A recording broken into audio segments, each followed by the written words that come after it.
In the last stream, we were working on getting our first compact machine using the miniaturization field projector to allow us to set up a very large number of fired crucibles to hopefully produce a large amount of lava without having to have all of those fired crucibles visible on our platform. And I'm happy to report that since the end of the last stream, things have been chugging along just nicely. Nothing seems to have broken. It seems like we do have enough lava to keep up with 3 gold upgrades here. In fact, the thing that we don't have right now, and the thing that I would like to work on at some point in today's stream, is processing all of the items that we get as a result of sifting, because as you can see here, we've started to back up quite a bit on coal, copper, and tin, to the point where I've started to compact down the copper and tin to make more space in this chest, but the chest has still filled up nevertheless. The same is kind of true in this chest. We are getting fewer resources in here. Specifically, we get a lot of mini coal, which takes up a lot of space, and also the poor organic matter just comes in faster than the improved organic matter.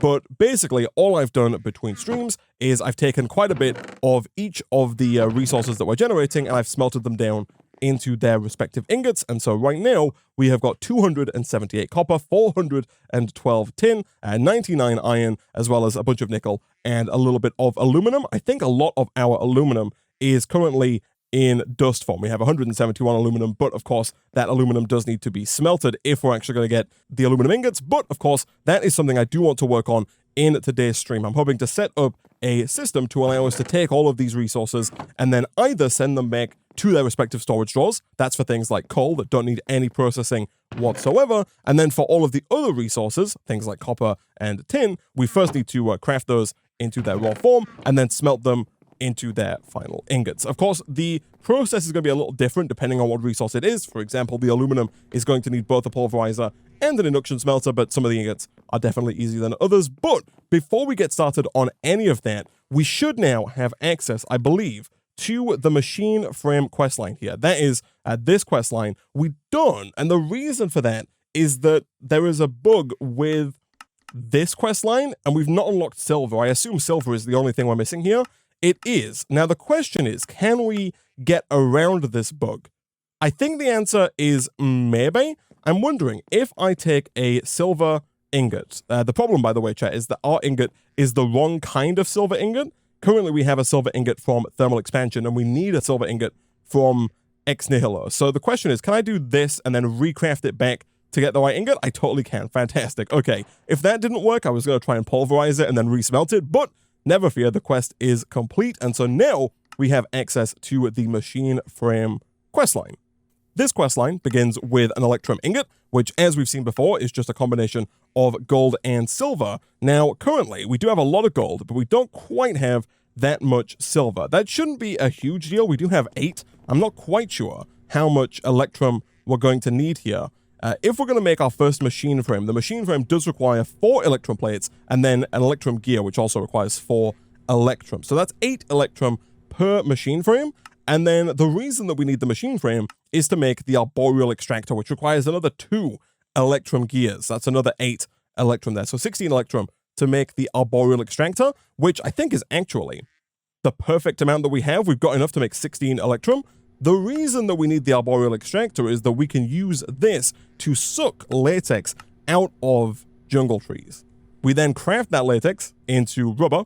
We can then smelt, I believe, that rubber into cured rubber, and then we can craft that cured rubber into blocks of cured rubber, and these blocks of cured rubber are needed for a few of the recipes that we need to progress forward into the next questline, Salty Matter. This one is a pretty important questline because it unlocks colorful matter, and once we have colorful matter, we can finally start getting things like diamonds, emeralds, redstone, and lapis, which are key resources currently preventing us from getting into a lot of mods and from crafting a lot of items. And so hopefully, by the end of today's stream, we'll be getting those resources, and starting in the next stream, we'll be able to start working on a lot more of the mods available in this pack. But real quick, let's turn 4 of these electrum ingots into electrum plates. Once we have those, we can put our gear working die back in, and we can get our remaining electrum gears. Once we have our 3 electrum gears, we should then, I believe, have everything it takes to make a regular old machine frame from thermal expansion. We totally do. And then from there, I think we also should have everything we need to make our first Arboreal extractor. It's possible we don't have 2 buckets. Yeah, we don't, but we do have a bunch of iron, so making 2 buckets is going to be fairly easy for us. And boom, there is our Arboreal extractor. So the way this works is you place it down at the bottom of a tree, and it will begin generating fluid. Now, it does specifically have to be a jungle tree. If we press U over the Arboreal extractor here, we can see the different kind of liquids that the Arboreal extractor can produce. And if you put it down next to, for example, a spruce tree, it's going to make resin. If you put it down next to a dark oak log, it's going to make sap. If you put it down next to an acacia log, it's going to make resin again. And the one we're after is this one right here. If we put it down next to a jungle log, it will make latex, which is the resource we need.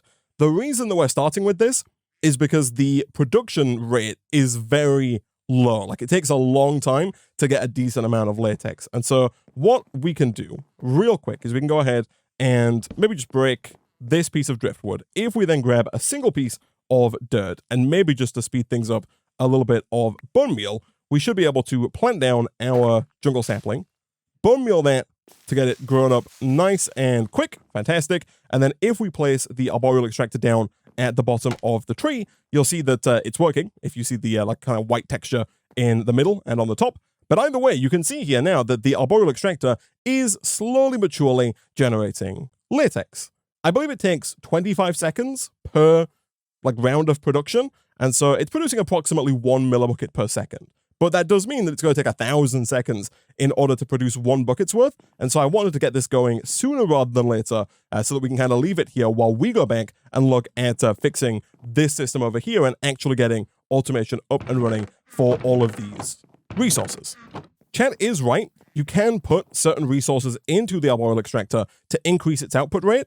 For example, bone meal can go in here, and that is going to increase the amount of latex that is generated. You can also use phytogrow as well. The phytogrow is a little expensive. It requires sand, apatite, bone meal, and then niter. And niter is one of those things that I don't think we currently have access to, and I assume we don't have any in the system. We don't. But in the future, we could look at potentially automating this and making it more efficient if we did pump either bone meal or phytogrow automatically into this. But for the time being, back over here, right now, this system is working just fine. We are fully automated on the production of poor organic matter, and we're also fully automated on the production of improved organic matter.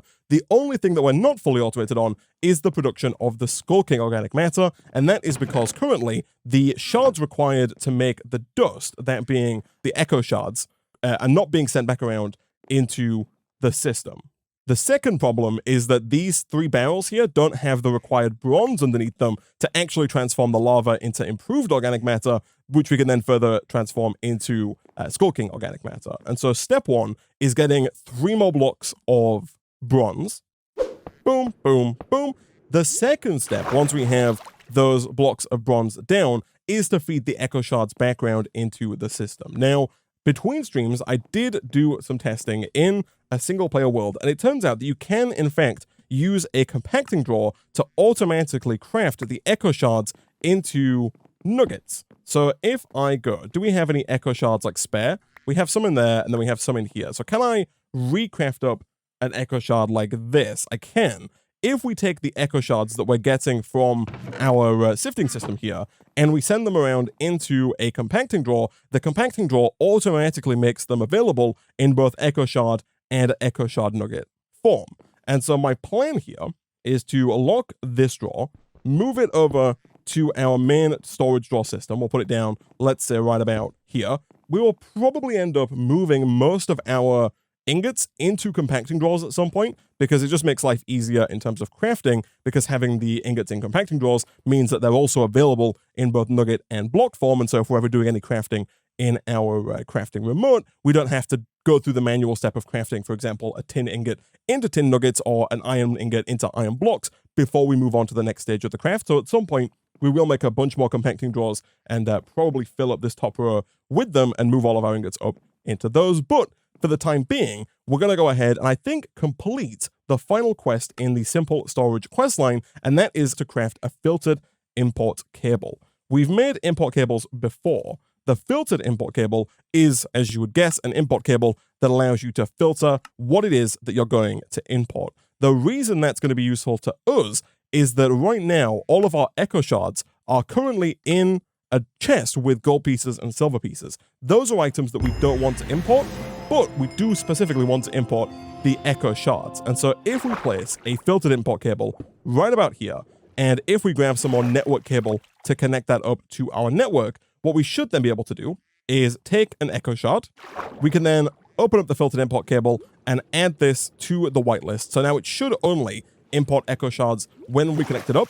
And because we already have, I think, echo nuggets over on our filtered exporter, we open this real quick, we already have echo nuggets on there. That means that now, going forward, the echo shards from our sifting system should be automatically pulled into the storage drawer, and then the simple storage network system will see that it has echo shard nuggets available to it, and it will send those echo shard nuggets round and over into these 4 storage drawers to allow them to be crafted into skulking matter, creating more echo shards and perpetually keeping the system going. That's the plan. We'll see how well it works. And then, of course, we can still extract all of the other stuff, all of the silver pieces, gold pieces, and ender pearl fragments out of this chest for processing into their final forms. All right, so this is now connected. It is getting a little spaghetti down here. There's a lot of wires going in a lot of different directions. Also, let's try not to die where possible, especially not to drowning. But we should see now, hopefully, these echo shards being pulled into the system. Oh no, that is my bad. This is currently set to blacklist or to ignore list. We want to change it to allow list, and now it's going to pull out the shards. That is fine. Let's quickly grab those gold pieces and any silver pieces that may have made their way back in the system and just drop those back into there. But now the whole system looks like it's actually working just fine. The shards come in, they go back out, and we should have now, I believe, fully automated the production of the skulking organic matter. And so now, slowly but surely, we're going to keep sifting that, and we're going to keep generating these resources. Nice. So now we have to take all of our pieces, copper, tin, nickel, iron, aluminum, gold, and silver, craft those into their raw form, and then smelt them into their respective ingots. That's the final frontier here. I don't believe we have a sword in the system. Oh, we totally do. We got an invar sword, of course, with Warden Smite 5. Now, the water should provide us pretty good protection, honestly, against dying to Enderman in any way, shape, or form, because, of course, the Enderman just can't touch the water. Now, there are a few options that we can use in terms of how we want to craft. That guy is dead, and he gave us an ender pearl. Look at that. Fantastic. Now, there are a few options that we have available to us when it comes to making these pieces into their raw form. The first is the crafting automat. We used that previously. We can apply a redstone signal to it, and we can craft the pieces just directly into the raw form. We would have to get a crafting automat per resource, so we have to have one for copper, one for tin, one for iron, one for nickel, etc. Because as we saw before, we can't have multiple different resources in any one given automat. Eventually it'll clog up and it'll become a whole mess. So we would have to have multiple separate ones for that. That might be the way we go about it. The alternative is we could also set up multiple of these structured crafters, but they're a lot more bulky, and I just don't see the reason to go for those over the crafting automat, especially for a single recipe craft. The final option is the flux crafter, or the flux compactor. This guy right here, this allows you to just pump in the pieces and it will automatically craft them down into their raw ingot form. However, the problem with the flux compactor, as is the problem with most of the things that we're trying to craft, it requires redstone, and we don't have any redstone currently, or at least not enough redstone to actually make that flux compactor. Chat is right in that we did actually get a redstone comparator. I'd completely forgotten, but we got this right at the start of the series off of our boat, and so it turns out we can probably actually make this. Now, I don't know what the internal inventory buffer on this thing looks like, and whether or not it can do multiple of the same resource, but we can craft one. And if we drop this down, it does have a 3x3 grid that it can use to accept inputs. And so I think we probably could just pump all of the pieces from all 3 chests round into the flux compactor. Each one will take up an individual slot. There should never be more than like 1 slot's worth of a given resource if we're processing them fast enough with the flux compactor, and then we can just output from there and smelt them accordingly. That seems like a very good solution, actually. We are almost certainly going to need to get some more gold upgrades for this, because I think by default we're probably going to be producing too many pieces for it to keep up. So all we need to do then is just extract from these chests. We are going to have to filter what it is we extract. So let's grab 3 netherite pipe upgrades, and let's drop those in to these pipes here. In doing so, let's also make sure that we filter the tin pieces and copper pieces. So we'll set that to extract. We'll put this in, and then we'll go add copper pieces, add tin pieces, submit. Those should make their way over. Again, we don't want the mini coal in there at all. We'll drop that back into this chest. Is it backed up? Oh no, some stuff's gone into the other chests. I see. That's fine. The same is kind of true. Yeah, of course. So we want to set all of these to extract before we do any of that. And then it's awkward because as soon as you put in the netherite pipe upgrade, it's going to start moving, a stack of items per tick, which is way too many items. But we can go ahead and set the filters and then clean up after the fact. So let's get some aluminum, we'll get some nickel, and we'll get some iron, and we'll add those 3 to the whitelist here. Once that's done, we can do the exact same thing on the final chest, this time, of course, for the gold and the silver. And once we've got all of the resources back into their respective drawers, we can then go ahead and grab one of our iron chests that we have lying around, and we can drop that down right about here just as soon as we grab our ex nihilo hammer and shift right click to set this as the output side. Boom. And we should hopefully see somewhat quickly these resources begin to get compacted down, of course, as soon as we connect this up to power. Now, thankfully, despite how janky it was, we did go ahead and run an energy cable over to this side of the base at the end of the last stream. We are going to have to make a few more energy cable here. But again, thankfully, we do now have significantly more copper available to us. And so making more energy pipes, not going to be a problem for us. And boom, that is now connected up. And so hopefully, so long as we are actually producing enough power, this should be working. And it is. Nice. And again, thanks to the gold upgrade, we are going to compact down 8 resources at a time. So 8 resources every 8 seconds, which means approximately 1 raw piece of metal is being produced per second. Whether or not that's fast enough, we'll find out, I guess, in due course. Of course, as soon as we do get into the colorful matter questline here, and as soon as we do start getting diamonds on a regular basis, we could look at upgrading our gold upgrades to diamond upgrades. And if we have 3 diamond upgrades, we can then start processing 64 items at a time, but that does massively increase the redstone flux usage up to 2048 redstone flux per tick, which is about, triple, almost quadruple what we're currently making. So less than ideal, but this is working. We are automatically turning our pieces into raw metals, which is fantastic. So now all we need to do is we need to get another induction smelter, and we need to get another pulverizer. Again, I think it's probably entirely plausible that we're going to need more than 1 induction smelter, because currently, if we go and take 1 piece of raw tin here, it takes well more than a second. I think it takes, again, 3 seconds to smelt 1 raw tin into a tin ingot. 1, 2, 3. And so if we're producing approximately 1 raw metal per second, it means we'd need 3 induction smelters to keep up with the throughput. For now, we'll start with 1. We'll see how it goes, and if we need more in the future, we can go ahead and add that. Again, thankfully, the induction smelter is pretty easy to make. This was one of the first crafting recipes that we unlocked. We just need 6 tin plates and 1 copper plate. We've got a ton of tin, and we've got a ton of copper, and so processing all of that through our multi-servo press is not going to take too long at all. And boom, there is our induction smelter.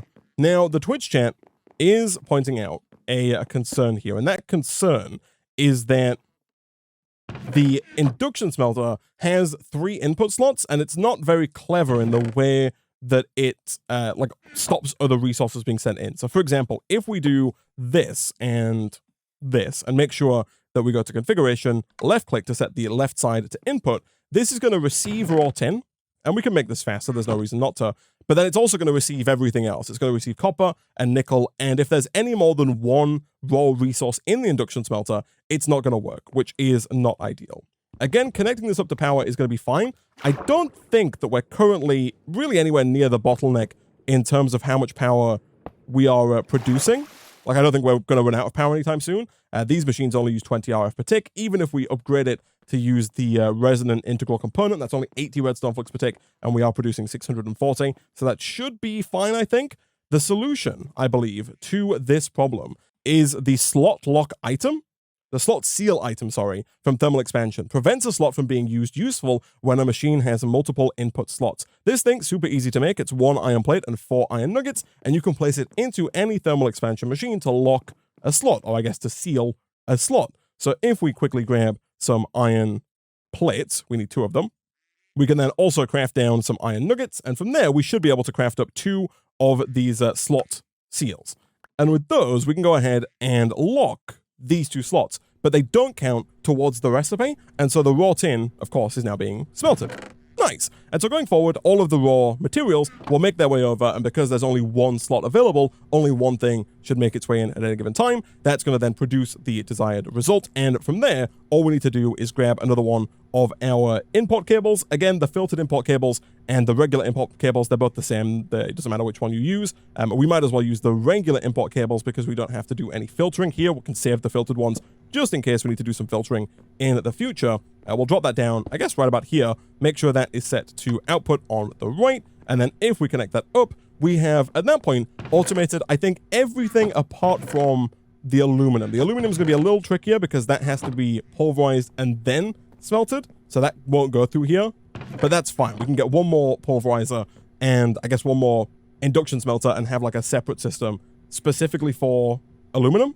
All right, so I've connected up the import cable. All of the resources are now being imported as soon as they are produced. And then behind this, we'll put another induction smelter. We'll put a pulverizer. I'm going to rotate that pulverizer to face forward like that so that we can extract from here. Again, we're going to use a whitelist to make sure it only extracts the aluminum, and then we'll go and we'll send it from the pulverizer into the induction smelter. You don't technically need a pipe here.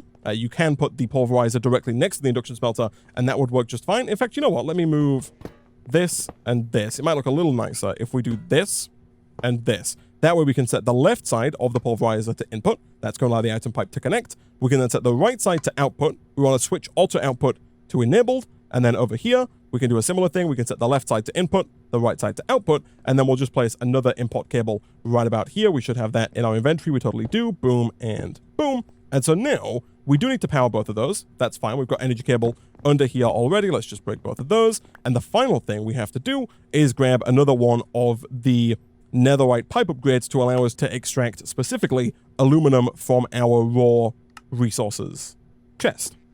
Add aluminum, submit. And so aluminum should make its way into that. It totally does. Fantastic.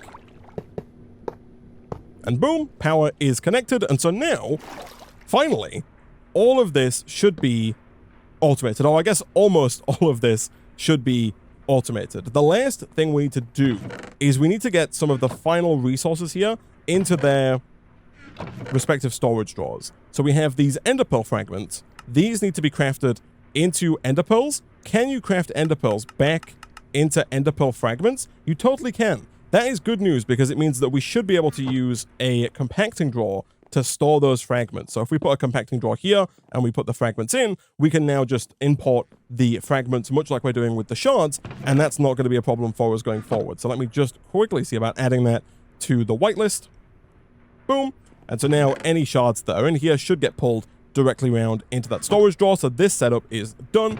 This only produces ore pieces, so this is fine. And then the final piece of the puzzle is this one here. So the coal is not a problem because we can just import the coal using an import cable. The mini coal, though, is a little tricky because the mini coal requires that we craft it into regular coal with an awkward recipe. And you can't, unfortunately, use the mini coal in a compacting drawer because although you can craft the regular coal back into mini coal, the compacting drawer only works with 2x2 and 3x3 recipes. And so because this is not a 3x3 recipe, it's like a ring recipe. Because it's a ring recipe, it's not going to work. I think our best solution here is probably going to be just another crafting automat. If we take the automat and place it down, let's say maybe right about here, we can extract using item pipes, and it does look like we are finally out of item pipes, but again, never fear, they are incredibly easy to make.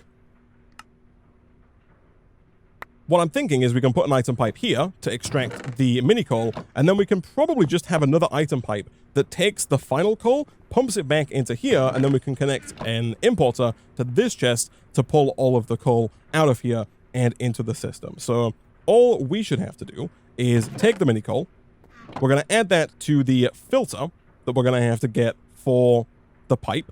So extract, filter, and then I think you can just shift-click this. Yeah, you can. So you don't have to click add. If you just shift-click on the item you want to add to the whitelist, it will just add it to the whitelist. In here, we'll go and we'll set the recipe like so.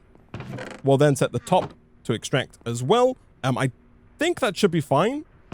Although it looks like that's not fine. It looks like it is extracting from the input slot. I would have assumed that it would only extract from the output slot, but apparently that is foolish of me. Never fear, we can make yet another one of these pipe upgrades here to allow us to filter the output for regular coal. So boom, and then boom.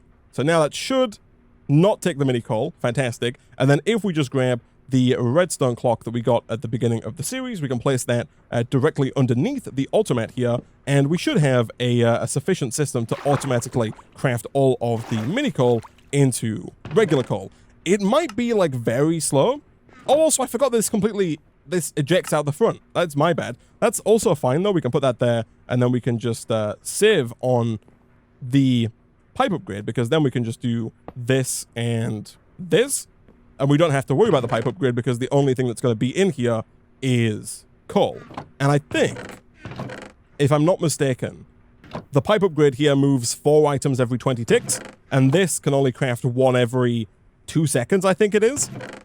Which again is not very fast, and might not even be fast enough. It really depends on how fast the mini coal comes in. But hopefully, if we put an import cable down, and this does have to be a filtered import cable because we only want specifically the coal. We don't want the mini coal, the copper, or the tin. So if we get one of our filtered import cables, we can allow coal to be extracted down from the bottom here. We'll put that down like so. And then do we have enough network cable? I've got 5, which I think should be more than enough here. Fantastic. Currently that'll be set to deny. We want to set it to allow. We want to take the coal out, drop the coal in, and that should start importing the coal into the system. It does. Fantastic. And it looks like everything else here is being processed and is being sent around into the system. And so things are working as intended, and we have finally fully automated all of these resources, which is exactly what we set out to do. So now what we can do is we can temporarily clear out basically the entirety of our inventory here. We don't need a lot of this stuff at the current moment, and we can take a look at pressing on with the machine frame questline. So we do have over a bucket of latex, so let's quickly go ahead and grab one of those buckets out of here. Oddly, the recipe then is just to craft the bucket into rubber, which I find a little awkward, but that is how it works. That's completely fine. And then we can smelt this and then craft it. Now, I believe we need 3 blocks of this cured rubber in order to progress, because the salty matter questline here requires that we take a crystallizer and use it to turn water and dust into salt. The crystallizer indeed does require 3 blocks of cured rubber. So let's see, how much cured rubber currently can we get? The answer is 9. That's not going to be enough. We need 12, right? Because 9 only gets us 2 blocks. If we can get 1 more bucket's worth, that is going to take us up to the 3 blocks that we need. Going forward, I don't think we're going to need a ton of the cured rubber. We can use it to make these different dynamos here, the Stirling Dynamo, the Lapidary Dynamo, and the Magmatic Dynamo. The Stirling Dynamo specifically might be quite useful. This one just burns regular furnace fuel and turns it into power. That could be useful because we are making so much coal from our poor organic matter sifting. The Magmatic Dynamo also could be useful. This can turn lava into power. Normally the Compression Dynamo doesn't turn lava into power. That's a custom recipe for this pack. Normally the Magmatic Dynamo is the one that does it, and I've been told by the Twitch chat that this one does it much more efficiently than the Compacting Dynamo, so possibly something we should look at getting. And then there's the Lapidary Dynamo, which burns gems like diamonds and emeralds and produces power from those. Obviously right now we don't really have a large supply of those, and so not really something we can work on just yet. But what I was saying is I don't think we need a ton of dry cured rubber, so I don't really know how much it's worth setting up like a big old farm of jungle trees and arboreal extractors. Now with the arboreal extractors here, you can put more than 1 down around the base of the tree. You can obviously put 4 of them down in total, 1 on each side. However, they do get worse if you have more of them around. I believe the way it works is that if you have 1 of them down, it takes 25 seconds, and at the end of that 25 seconds, you'll get 25 millibuckets of latex. If you have more of them down, specifically if you have 3 or more down, the time jumps to 50 seconds, and at the end of 50 seconds, you get 25 millibuckets per arboreal extractor, which means each extra arboreal extractor you put down around the tree does get you more latex, but it's kind of diminishing returns, to where if you have 4 arboreal extractors down around one tree, you're effectively getting the same as if you had 2 arboreal extractors down, but on 2 different trees. So it's not really worth putting more of them down one tree unless you're really tight on space. It's more important to get multiple arboreal extractors down on multiple different trees to maximize the amount of latex you can get. Chat is also right here, and it turns out we actually did get more rubber as a quest reward, which is actually perfect.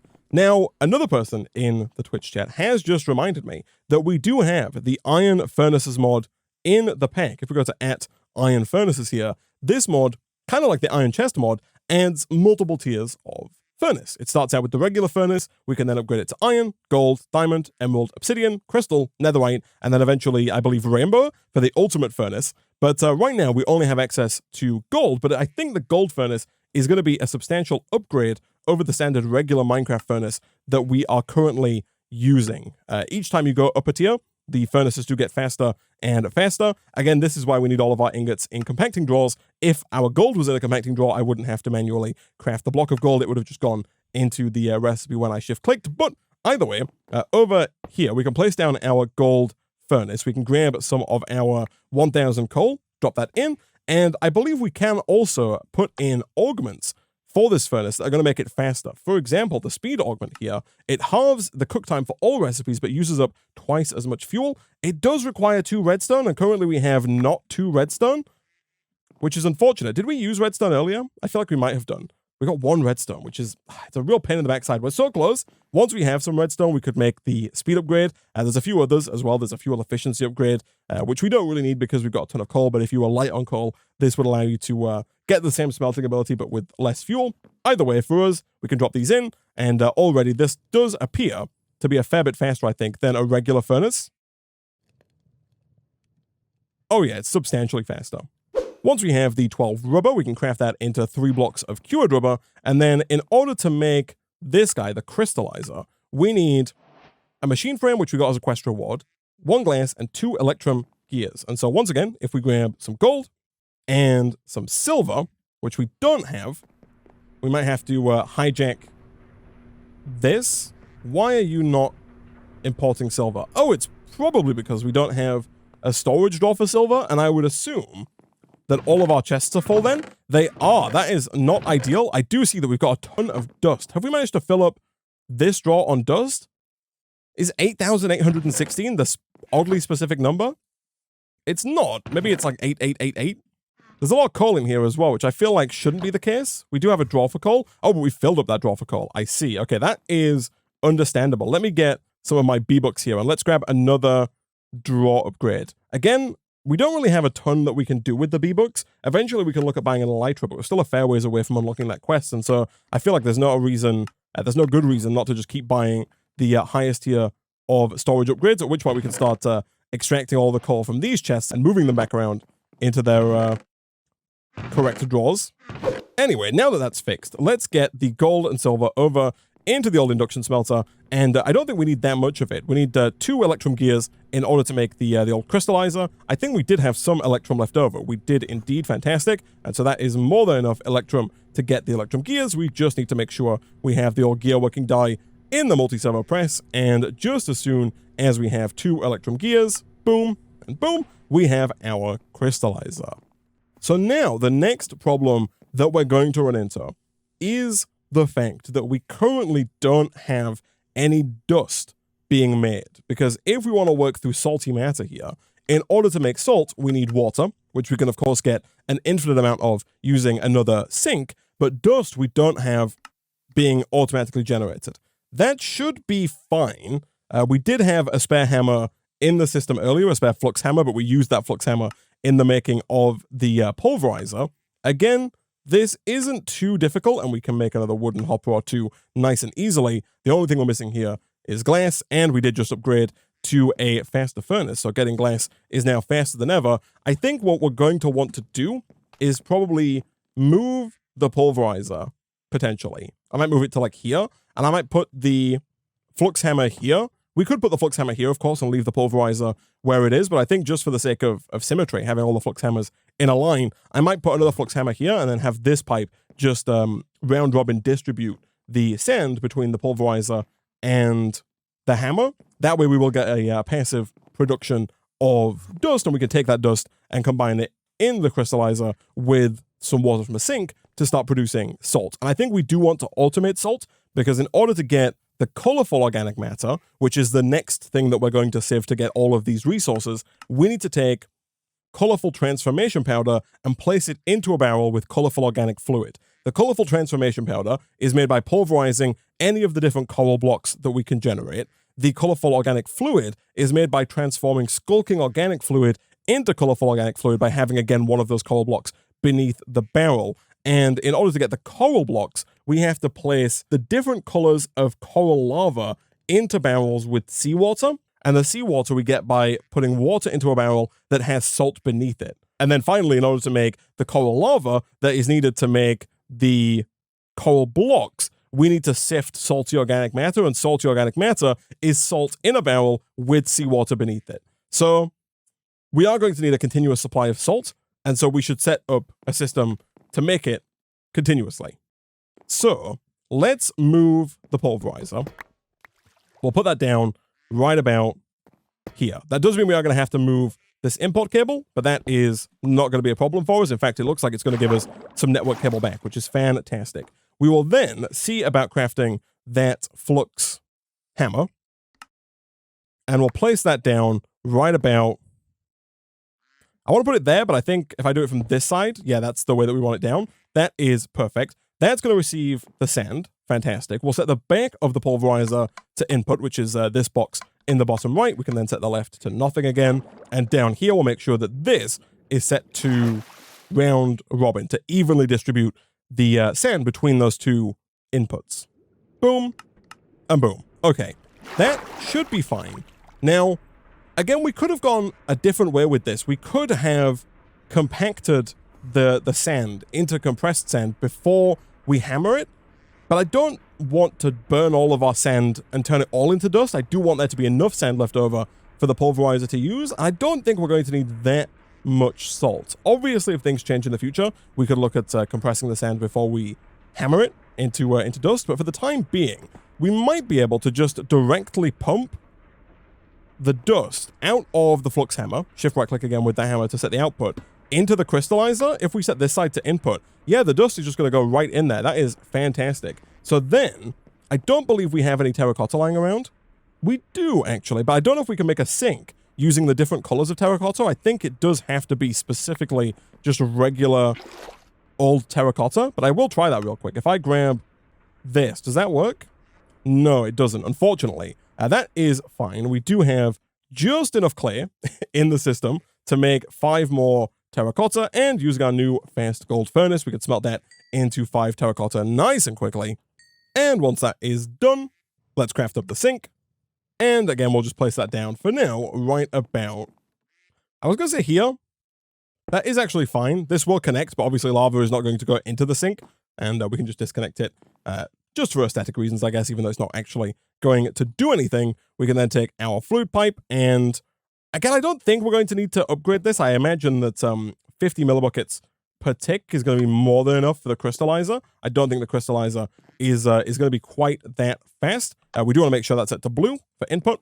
There we go. And we should see, hopefully, slowly but surely, and we can put in our spare resonant integral component here to make it faster, but we should see the water and the dust become combined together into salt. There we go. We do get 4 at a time, but this is pretty slow. Like, the other machines take about 3 seconds per process. This one's taking substantially longer per process here, which is less than ideal. But now, we need to take that salt, and we need to take just 4 of them, I think, to make a block of salt. Yeah. We can then put that underneath a barrel, and if we pump water into that barrel, we can start making seawater. From there, we then need to put the salt into the barrel with the seawater to make salty organic matter, which we then need to sift into the coral lava. Now, the 2 different pages here are because this sieve is just on ground, and this one is waterlogged. So we actually have to waterlog the sieve in order to get the coral that we're after. Okay, step 1, make the island wider. Step 2, get a bunch of barrels. All right, so I've made the raft even larger, and I've gathered 7 stone barrels. So the thing we're looking to make is the colorful organic matter. This is the final product that we want to get to. To get to it, we need colorful transformation powder and colorful organic fluid. That's fine. The colorful organic fluid is easy enough. We'll come back to that once we have the coral blocks. The harder part is the transformation powder. We're going to need another pulverizer. That should be fine. And then we need coral blocks, which we get from putting seawater under a barrel. And then the seawater needs salty organic matter. We need salt water, which is salt. Okay, I think we need 2 barrels making salt water, because we need 1 set of the seawater to turn salt into salty organic matter. And then we need another barrel to turn our coral lava into coral blocks. So we want to take the salt and send it to 2 different locations. I think what we'll probably end up doing here, much like we've done with a few of our other systems, is we will designate a drawer for salt, and then we'll just import the salt using the importer, and then export it to the 2 barrels where it needs to go to, as opposed to using item cables. Because I think the 2 destinations that the salt needs to go to are going to be quite far apart. And if we don't do it this way, we're going to end up with a real spaghetti-looking item cable, which I don't think is going to be ideal. So let's put our normal import cable back down over here on the pulverizer. That's going to allow us to keep bringing in the dust and the sand dust. We can connect that up just like that. And then I think that's our last import cable. Never mind, we have 1 more regular import cable. That's perfect. We'll put that there, and then we'll connect that back up. Boom and boom. Let's make sure that the bottom of the crystallizer is set to output, like so, and we should begin pulling that salt directly back around into its respective storage drawer. So now, over here, I kind of want to work backwards from the final product, because we're going to have 3 barrels, ideally, here, here, and here, that are going to get the colorful organic fluid, and they're going to produce the colorful organic matter, right? Before that, we're going to have to get 3 more barrels that produce the skulking organic fluid, which means we are going to have to go and get more of that skulking block that's underneath here, which means we do have to go back to the deep dark and to the deeper dark to get those blocks. And then behind that, we need 3 barrels that are going to turn lava into organic fluid to get all 3 of these going. So it turns out already we are out of barrels, and we're actually out of regular stone, although that is not true, Isaac. You have a storage drawer holding all of your stone around here. So let's grab some of that.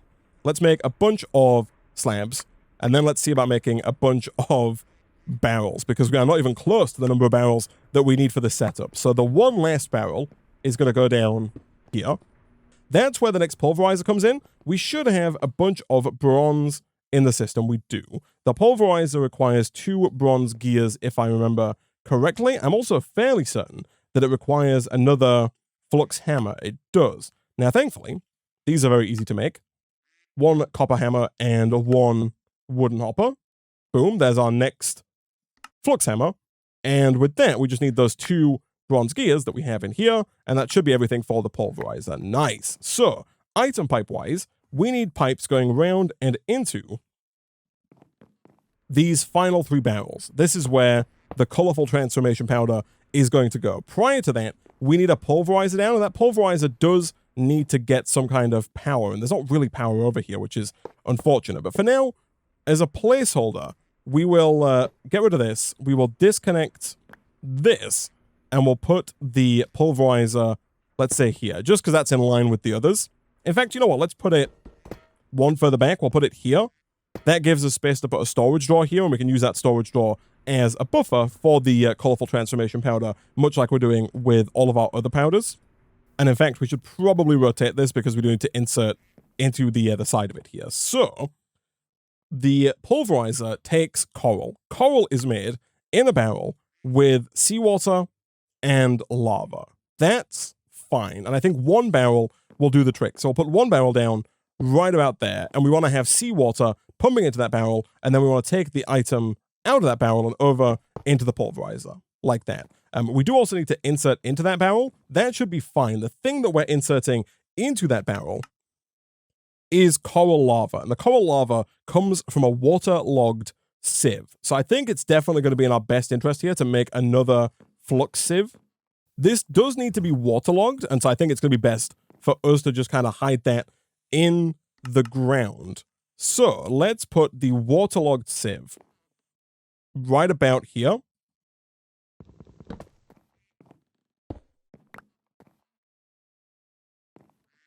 Like that. I'm then going to steal another one of the iron meshes from this system. Again, it only needs 3, and it currently has 7, so we'll steal one of those, and as soon as we extract it from the item collector, we can place that in over here.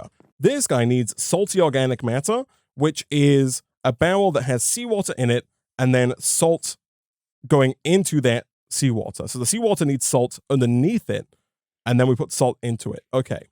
That's fine. So we'll have another barrel down right at the back. And again, somehow, somewhere we are once again out of barrels. That's fine. Let's take the barrel, place the barrel here. That's going to produce the salty organic matter that is then going to get sifted in a waterlogged sieve to produce the coral. The coral is going to get placed into this barrel on my left here to produce the coral block. The coral block is then going to be pulverized to make the colorful transformation powder. That's going to be placed into the colorful organic liquid, and that's going to produce the colorful organic matter that we're then going to sift to get all of our good resources. Okay, I think we're getting somewhere. So now we need to produce seawater, right? We need to produce 2 lots of it because we need seawater for the salty organic matter, but we also need seawater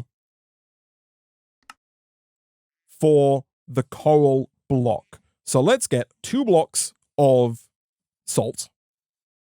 We already have 1, so we'll just make 1 more.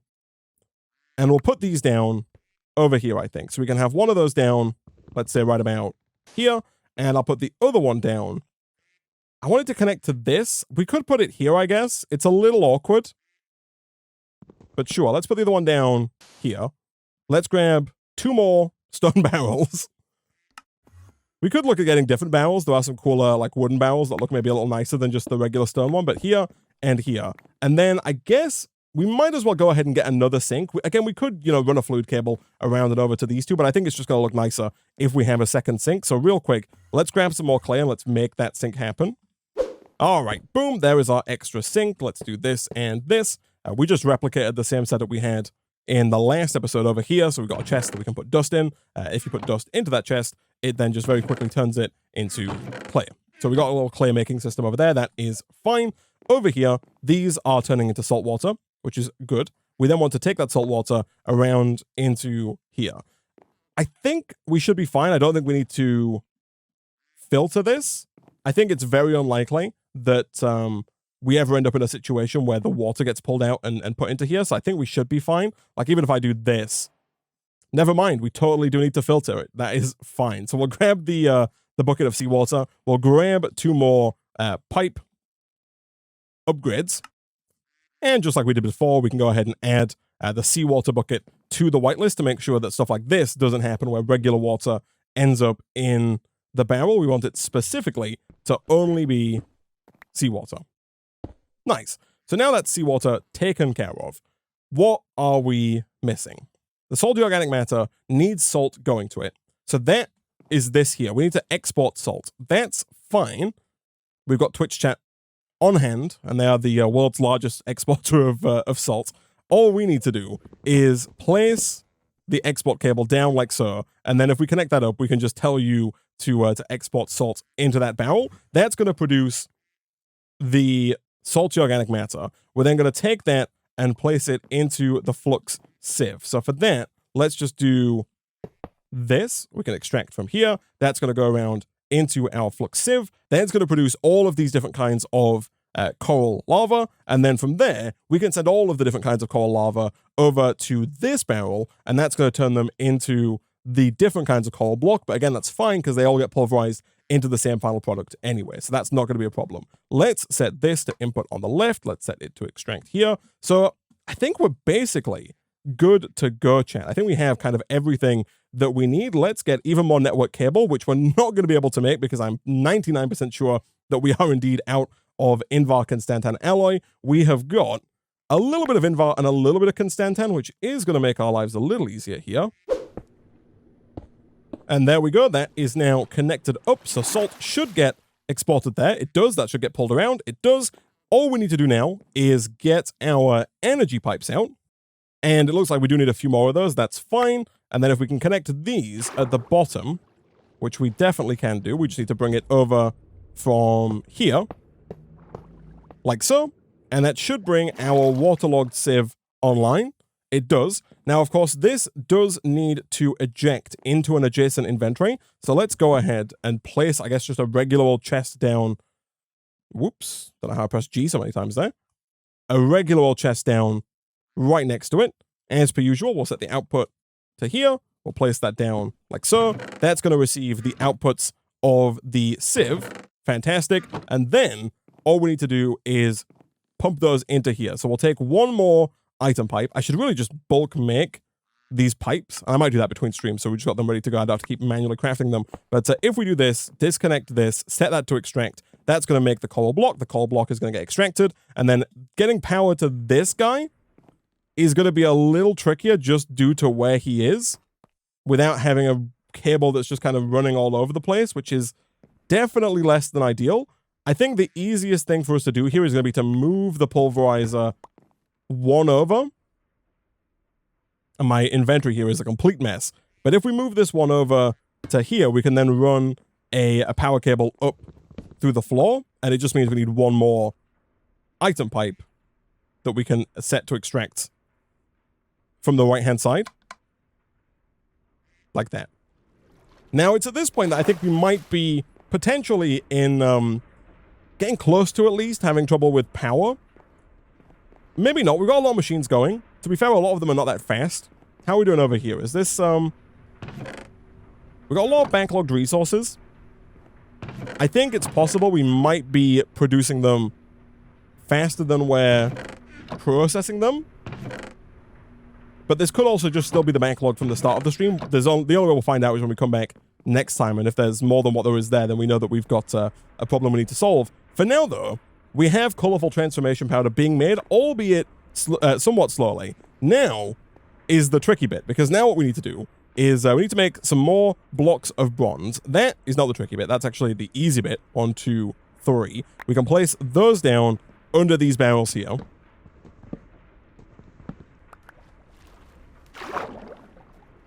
One, 2, 3. Then we can get even more fluid pipes. Those are going to go and extract from here round into the next barrel. Here. This is where we need more of the ancient skulk. Once we have the ancient skulk, it's not a problem because the next here just requires 3 of any color coral block. And we're making those slowly but surely. It looks like red is going to be our color of choice by the looks of it, but that's not going to be a problem at all. These are super easy to get. There we go. Those are all different colors, but the good news is we don't have to look at them because we're going to cover that up. And so, yeah, I guess let's empty out our inventory and let's head back over to the deep dark. It's going to take a little while because the closest deep dark, which is not too far away, isn't the one we want to go to. We've got to drive even further out to the next deep dark. And then from there, we have to make our way to the fortress, which was about 1,000 blocks away from where the entrance was. Then we go through the portal to the deeper dark dimension, and then there's another 1,000 blocks to get to the temple we were at. But people in the YouTube comments have been telling me that there is like another room beneath the treasure room that we were in that should have a lot more of the ancient skulk that we're after.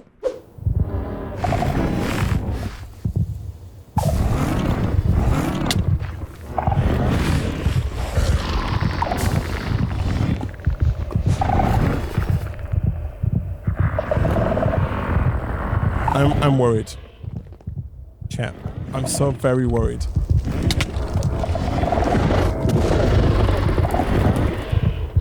He do be beaming.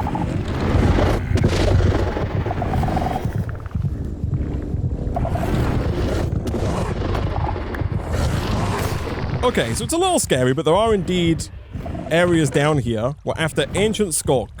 There is a warden right outside the door. I think we should be fine. He seems a little preoccupied attacking some worms or something, but I'm a little worried. I do want to try and get 3 skulking. We need the ancient skulk. I don't need just regular skulking matter. I need an ancient level of skulk. I can hear him at work outside. Just some ancient skulk. There's 2. Ideally, we could... Oh, I hear him. Ideally, we want to get 3. If there's one in here, that would be fantastic. There is indeed. Do a quick /home and chat.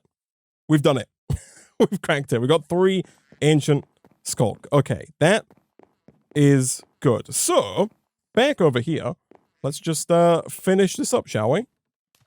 Let's drop these down over here under these barrels. 1, 2, 3. And I think, chat, that we should be almost done. Because now, we just need to pump the lava around, right? So the lava's over here, which is awkward, and it's something I should have thought about ahead of time, because now I've kind of awkwardly placed this energy cable here and we can't get the lava in. That's fine. Again, it is going to be super janky. But if we do something like this, it's just janky because it doesn't match the rest of the setup. But if we do that, that's going to work just fine. We then, of course, do need then to get this bucket of improved organic fluid, along with 3 more pipe upgrades so that we can filter the fluid pipes here so they don't pull the lava out, much like we did with the previous fluid. And then we're going to have to do the same again here so that the improved fluid doesn't get pulled out. We're going to have to get a bucket of skulking organic matter, which thankfully we do have. So we'll grab one of these as well. So we need to make 6 filters and add them here and here to prevent the wrong liquids getting sent to the wrong places. All right, and now this is working. So we've added the filters. This one will only pull out improved organic fluid, and this one will only pull out the skulking organic matter. So now we have all of these down. We can set this to extract, and that should begin making the colorful matter. And then the final step of the process, of course, here is to get yet another flux sieve. The final flux sieve is going to allow us to sieve all of the colorful organic matter, and with that, we should start getting redstone, lapis, diamonds, emeralds. I think it was fluorite, and one more thing, maybe? Let's put you down right about here. All right, so we've put down an item pipe to connect these barrels to the sieve, and I've connected the sieve up with an energy pipe. So now, if we set these to extract, we should see the colorful organic matter making its way around to the flux sieve. And then from there, chat, it should be a simple case of setting an output, grabbing the iron chest, placing the iron chest down, and as soon as that sifting is done, which will happen any second now, just so long as you actually have a mesh in there, Isaac. Let's try that one more time. Ideally, you want to do something like this, and then now, as soon as this work progress here finishes, we should see our first sifting wares come through. And boom, we got some fluorite, some prismarine shards, and some emeralds. Nice. Now, the good news about this is that I think everything here, yeah, every single one of these that we're going to get can just be instantly pulled into the system. We don't have to do any processing, any crafting, anything like that. We can just set up drawers for all 7 of these and drop down an import cable, and we're going to be good to go. So let's do exactly that. Let's clear out our inventory of all of this junk. Let's grab another import cable. We'll use the filtered one just because it's what we have. And then let's also go ahead and grab as many of these as we can to make sure that we've got an actual space for them to go in our storage door wall. All right, so all of these now have their own slot on the wall. And so if we have enough network cable, which is always a big if, and it would look like in this scenario, we once again do not, that is fine. Let's make even more network cable, and let's see if we can't get this import cable connected up over here. So we'll drop the import cable as per usual down right about there. And then thankfully we do have network cable pretty close by. And so just doing this should allow us to start importing everything from this chest round into the system. And in doing so, actually I don't think I've made a drawer for prismarine crystals. I did make one for prismarine shards. Oh no, we got shards and crystals. Fantastic. But in doing so, we have fully automated the process of collecting all of these. Now, for some reason, we've not actually... Oh, I say for some reason. The reason we've not unlocked the quest there is because we've actually automated, like, all of this. Okay, so I think most of these quests are done. We have some transformational powder here. That's going to complete that quest. Fantastic. I did have to go and make sure I touched each and every one of these to make sure that the quest got completed there, but that is fine. We get even more as quest rewards. You'll have to see it. And then down here, we need the actual colorful organic matter, which we do have access to. There we go. Fantastic. And then if we just go and grab one of each of the resources that we get from sifting that colorful organic matter out of here, we're going to complete all those quests, and we might even get more as a reward. We do not. Never mind. That's fine. We'll claim our Ben books. Fantastic. And yeah, so now, when we come back next time, chat, we can look at finally upgrading to diamond and maybe even emerald meshes as well to further increase our output on all of these. Over here, yeah, I think we are making more resources than we're producing because before there were 2 lines and now there's a 1 item on the 3rd line. So I think we are going to have to add at least 1 more, maybe even 2 more induction smelters to make that faster. Although, again, we could also look at making some of the integral components to make that faster as well. But next time we'll come back, we'll work our way forward, and using redstone, we can start making netherrack. I believe we put lava into a barrel with redstone to get netherrack. We do indeed. That's going to unlock the magma crucible for us, and then the nether matter questline, which is finally going to give us access to mystical agriculture by the looks of it, as well as netherite, both of which are going to be quite useful. And I see that we're not too far away from refined storage as well, which is going to be a nice jump for us. It's going to be nice to move away from the simple storage network. Refined storage going to allow us to autocraft, going to allow us to more precisely input, export, and move items around and just store our items. In general, it's going to be very nice to have indeed. And at that point with them, we're not too far away from the end of the pack. We can start working through the end quest line to the real end and see about wrapping things up at some point in the future. But we do have quite a ways to go before we get to that. But unfortunately, chat, we are almost out of time here. The last thing I'm going to do is actually make sure that the system does work, because currently I believe that the poor transformational powder isn't being moved across from here. So we're going to do that and that. There we go. So now the transformation powder is being moved across. We should see the colorful organic matter being made, being sifted, and things being sent around. Fantastic. How many diamonds do we have? 14. Nice. So we should get those coming in quite quickly now, which is very nice indeed. And as I was saying, we're going to go ahead and wrap up the stream there.